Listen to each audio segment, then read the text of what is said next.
Well, after a strange year in 2020 and a bit of a roller coaster when it came to deal making, in 2021, many private equity firms are expanding and being very active and very busy. One of those is ICV Partners. And we're joined today by Willie Woods, who's the co-founder, president, and managing director of ICV. Thank you so much for joining us. Let's start by... Thank you for having me. Great. Let's start with telling us a bit about your firm, your investment thesis, your portfolio. Sure. So we have been investing for over 2 decades. We started off in the lower middle market and remained there the entire time. So we're focused on the lower middle market. We continue to believe that's a great place to play in. The opportunities for value creation remain great. Multiple expansion, if you do your job and get the business to scale, continues to be a very good opportunity. And to invest with founder led businesses where valuation is not the only consideration continues to be a good opportunity. So we started in that space and have remained in that space, have built an ecosystem around that space, a knowledge base that we still carry with us today. We look for companies that are between 10 and $30 million of EBITDA. That's how we sort of define the lower middle market. We are industry focused in 4 areas: business services, food, consumer, and healthcare. These are areas over those 2 decades where we've had the best investment experience, where we've developed the in-house knowledge and outside resources that help us when we find companies in these industry verticals. And we sort of look for 3 key traits in every company. First, market leadership. And by definition, because we're focused on smaller companies, market leadership means you're dominant in your niche, whatever that niche is. It's our job to make sure that the niche is real and sustainable. But we want a company that dominates its niche. Second is margins. So we look for a company that have higher than normal industry margins. We believe margins, rightfully or wrongfully, are indicative of you doing something unique and special. It could be a cost advantage, it could be a product advantage, it could be a channel advantage, but whatever that is, we want to see that in the margins. And it's our job to understand if it's real and sustainable and what the secret sauce is. And then finally, we still are old fashioned and believe that backing the existing management team still relevant in the lower middle market.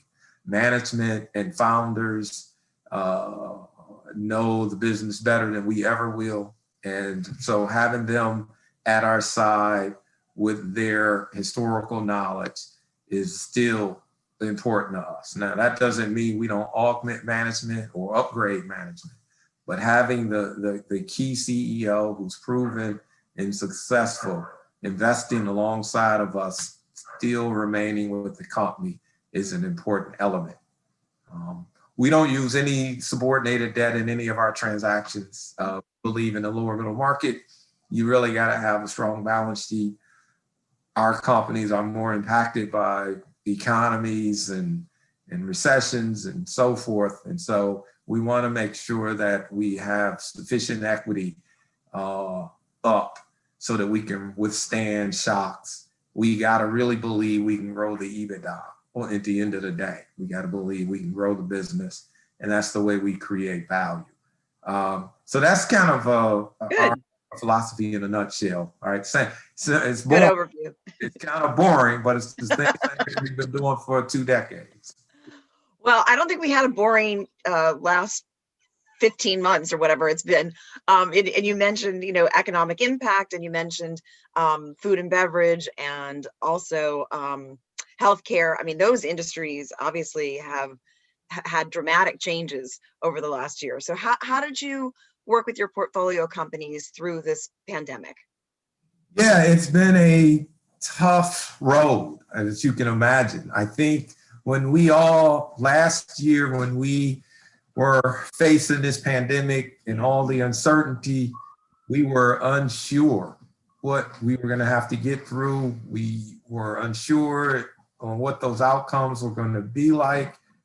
And ultimately, we buckled down and provided our management team leaders some support and a sense of direction. And that direction was, first and foremost, let's make sure we do the right things for the employees. Safety and health first. Let's not cut a corner, because if we have a breakout or a massive outbreak and people dying, that won't be good for nobody. So let's make sure we take care of the employees.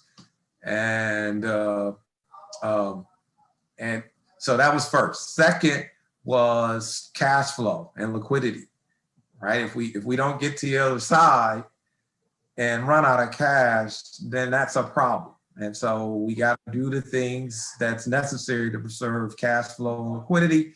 That means, looking at cost structures and looking at furloughs, and doing what we got to do, going to every vendor and asking for a discount, whatever was necessary. I'm sure every private equity firm was thinking about this in terms of how to preserve liquidity and cash. The third thing we said, now this is going to be a time where, customers are going to notice people who are still there for them.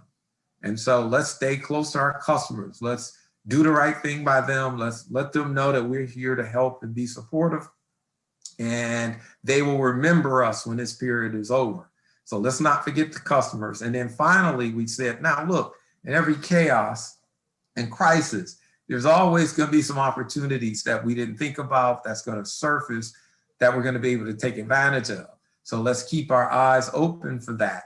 And we're here to support that. So if a new opportunity presents itself, a new product or a new service, let's be all over developing a strategy around that. So that's kind of how we went into the pandemic. Nervous and anxious, like a lot of folks, because there's nothing nobody had ever seen before. Yeah. There was no clear sign of when it was going to end. How bad it would run. There was no vaccines, there was no cures, and people were dying. And so it was pretty scary in the beginning. Now that we've got through it, like all things, is never as bad as you thought it was going to be. I think we all kind of froze in the second quarter because we didn't know. But then when the third quarter came and we realized that it wasn't going away, we were like, we've got to live with it. And we got back to business as usual. We started back our recruiting and hiring. We started back looking at deals. As we sit here today, all of our companies got through it fine. And it was mixed, as you can imagine. Yeah. Some companies that benefited from the pandemic and saw revenue growth and cash flow growth. There were some companies that were initially hit for a month or two, but then bounced back very nicely throughout the rest of the year and to the end of the year. And then there were some companies, more impacted, no longer term. And so it was certainly mixed, but our companies were resilient, right? We got through it all with the company still around and in one piece. And we learned a lot about ourselves, and management teams learned a lot about their employees and their leadership teams, right? And in moments like this is when you learn a lot about people, right? There's some CEOs we were worried about that stepped up, took charge of things. And then there were some who didn't. And the CEOs had similar experiences, like people stepped up to the challenge that in an unexpected way. And then there were some folks who didn't. And when we got through it all, we kind of knew each other better and had a better sense of our capabilities. So I'm very pleased with the way our companies, managed through this pandemic.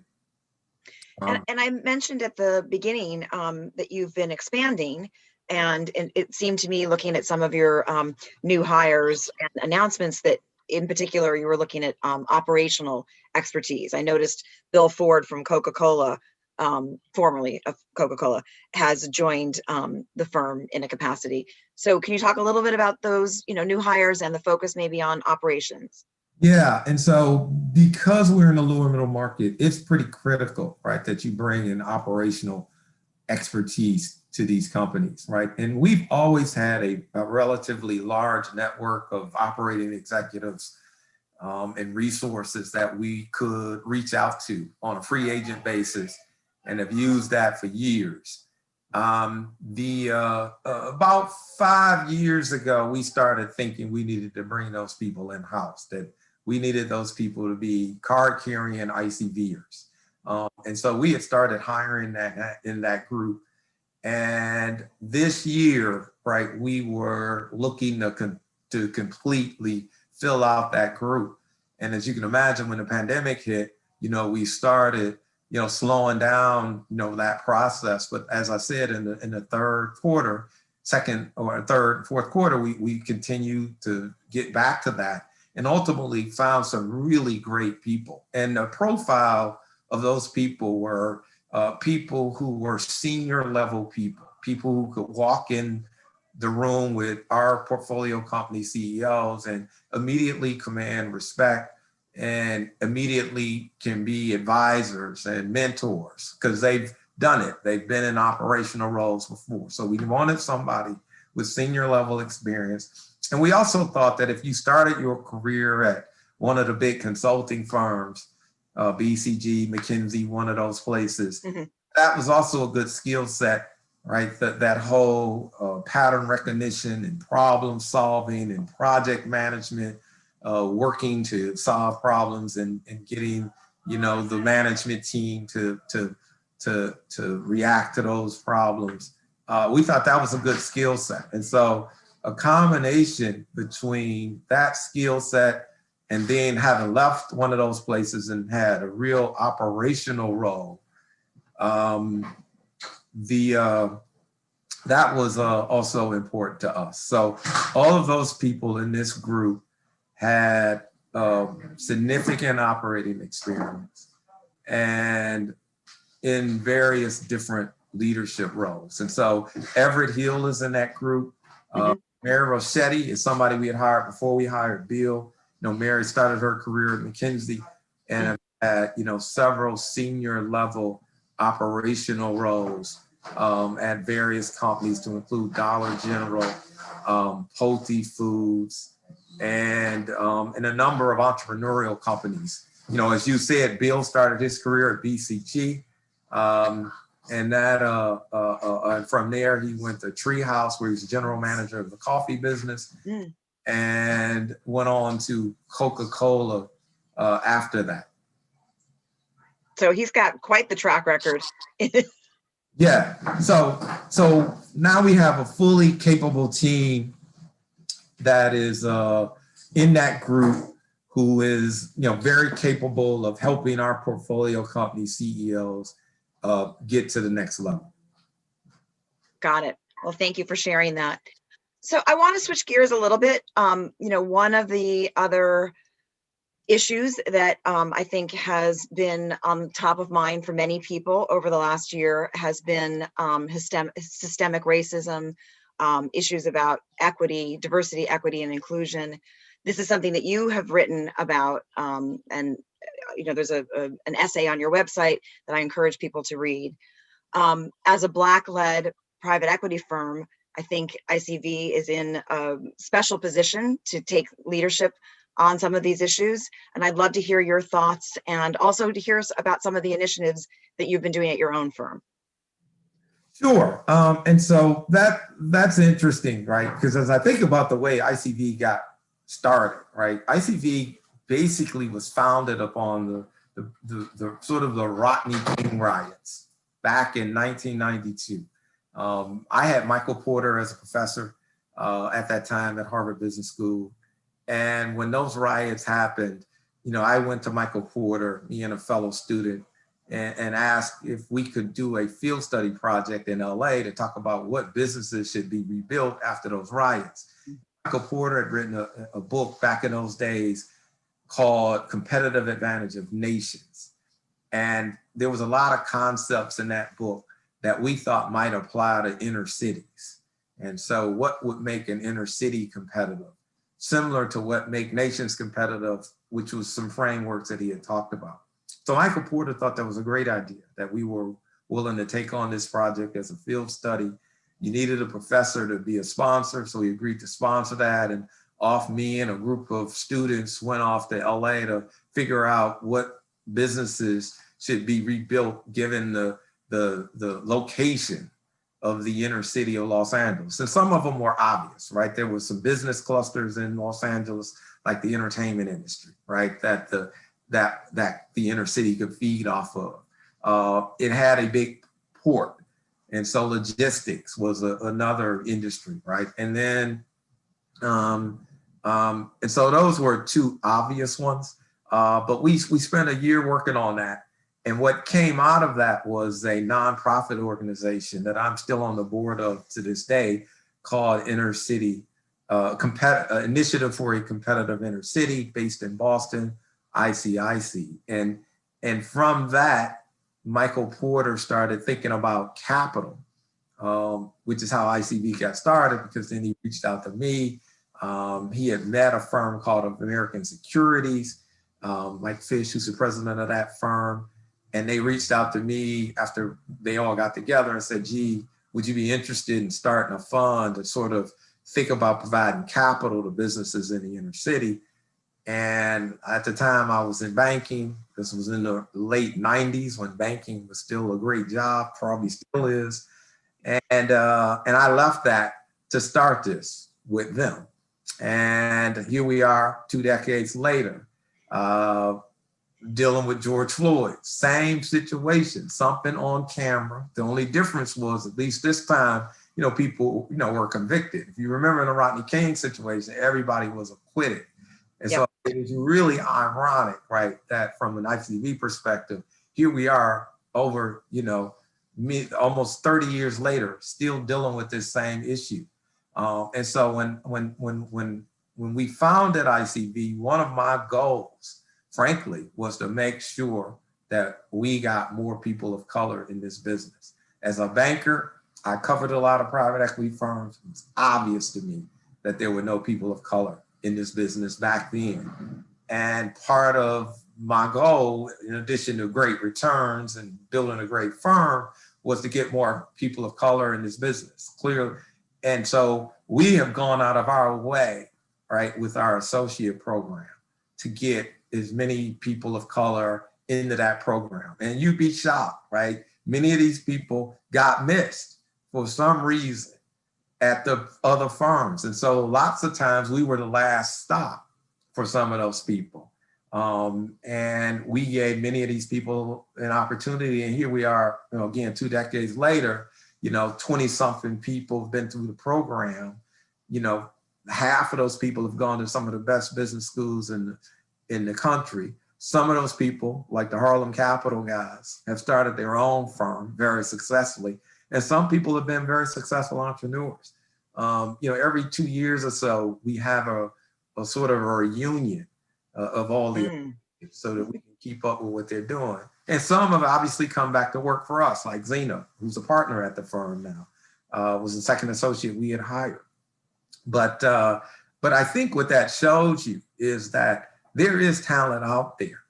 And this notion that we can't find nobody is just a false one. If you are intentional and want to find people, there's plenty of talent out there. So you can find people. But then you got to create an environment, because I think that's what makes ICV special, right? People come to work for us because they know the environment and the culture is going to be welcoming and warm. And yes, we're going to work hard. And yes, you're going to get the same experience. And yes, we expect a lot of you, right? But there's just going to be a different feeling working at ICV. And what other firms have to do is create that kind of feeling and culture so that people feel comfortable, right? First, it's great when you're not the only one, not the one and only. Nobody wants to be that, as nice as that sounds, right? Well, you want to be there with some other people that look like you, that act like you, that grew up like you. That's how people feel comfortable. And we created that. And I think the industry is coming around, and I think unfortunately for us, that means now we're going to probably have to You might have more competition. have more competition now. We're starting to see that, right? That firms are not just talking. People are starting to get it.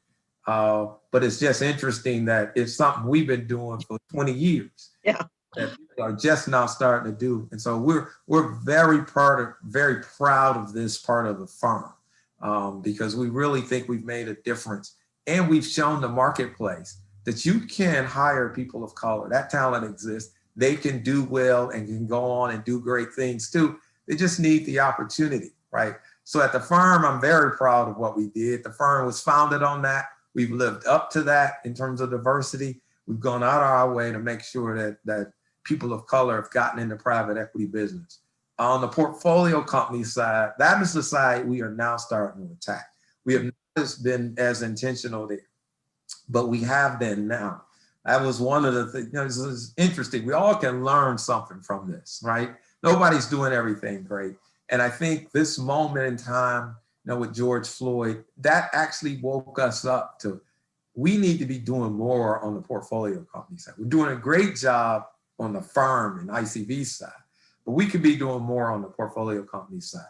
And so this year we initiated some new initiatives at every portfolio company, sent out an email telling all the portfolio company CEOs, there's going to be a bigger effort on diversity and inclusion at each one of these companies. So first thing is every company now has to go through an unconscious bias training. We've identified the resources, so you don't have to find them. We know the right resources. We went through it ourselves just to get a sense of, what it would feel like, right? Even though all of us are people of color.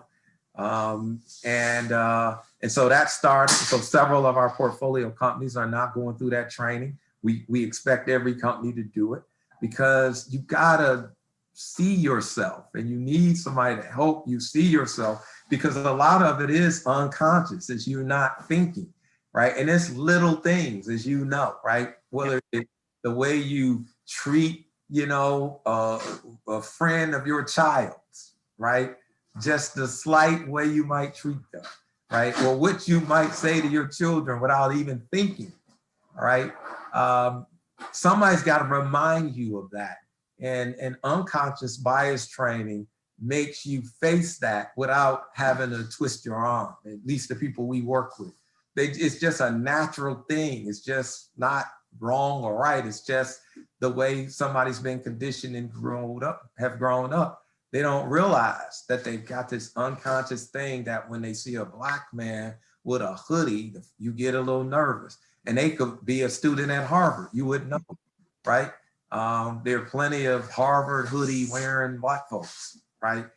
But that doesn't mean you should get nervous or cut your purse or something when you see that, right? And that training wakes you up to that, so that you can now check it. That's the point of making you aware of it. So it's no longer unconscious, it's conscious. And if you now are conscious, you can actually fix it because you can alter your thinking and attitude. So we think that's important to get everybody's mind right first before we get to the next step is, okay, now that we've got you awake and conscious about your biases, and now that you've agreed to work on them, now let's start adding diversity, right, into the management team, right? So we've now told the portfolio companies, we want to know every senior level position that's available, direct report position. And we want to see more diverse candidates included in these searches. And I'm happy to say the portfolio companies have just picked up on, because they all know it's the right thing to do. They needed nudging, like a lot of people need it. And sure enough, we've hired, some senior level people of color in some positions in the last 2 months, just with this little nudging. A director of IT, and a sales and marketing person. So that was the second thing. And then the third thing, we said, now we're going to have 2 people on the board, right? And this has always been our rule, right? But the difference is one of those people now got to be somebody of color or a woman. Got to be. No excuses.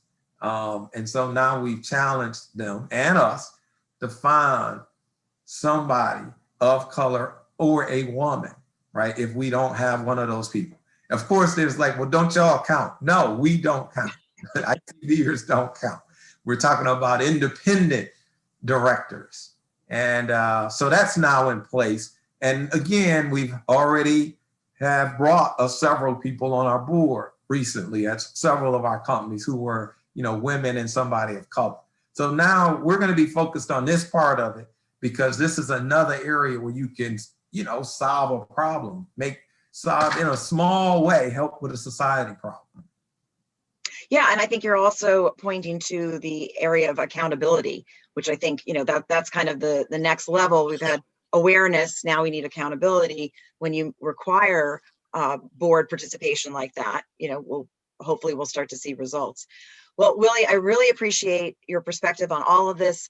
All these issues about DEI is something that we're following throughout the year at Mergers and Acquisitions, and we've got a big project coming up later in the year on it and a big event. So I know I'm going to be reaching out to you, Willie, for more help with on all of that, and really appreciate your time today. Willie Woods from ICB. Thank you. I appreciated this interview.